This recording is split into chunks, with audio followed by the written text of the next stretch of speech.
नमस्कार मित्रांनो, मी तुमचा लाडका मिनी ब्लॉगर. तर आज आलो होतो तर जुन्नर तालुक्यात. तर आपल्याला जायचं होतं वरसाईच्या दर्शनासाठी. तर आपल्याला दिसला होता विघ्नहर्ता. तर आपण आलो होतो मंदिरात. तर सर्वात प्रथम आपण दर्शनासाठी गेलो होतो. दर्शन झालं होतं तर आकाश शिंदेची गाणी चालू होती. तर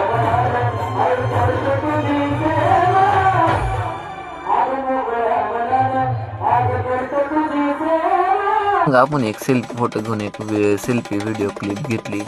त्यांनी सुद्धा आपल्यासाठी 2 बोटांचा विषय केला होता. तर यांना इकडून कळलं होता 2 बोटांचा विषय. तर चहाची 90 घेतली. चहा घेऊन आपण वरसाईच्या इथं गाजर निघणार होती त्या ठिकाणी निघलो होतो. तर आरतीचा मान घ्यावा लागतो. तर हे दोघं एका चादरीत दोन एक जण विषयचा हार्ड होता. तर आपण निघलो होतो आरतीच्या दिशेने. तर आरती घ्यायची होती आपल्याला. आरतीच्या दिशेने आलो होतो. आरती झाली होती तर घागर काय आज निघणार नव्हती. तर पुजारी पाय घसरून पडला होता. तर आपण निघलो होतो घराच्या दिशेने. तर घराच्या दिशेने निघताना विषय असा होता का गर्दी खूप सारी होती. तर आपण निघलो होतो हळूहळू घरी.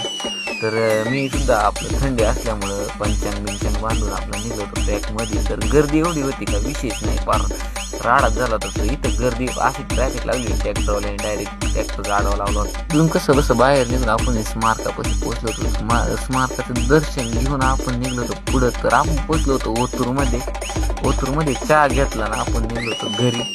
वरसाईच्या घागरीचं दर्शन नाही झालं तर काय झालं तर आपण भेटूया उद्याच्या ब्लॉगमध्ये. तर पुढच्या वर्षी नक्की येऊया वरसाईच्या दर्शनासाठी बेलसर गावला.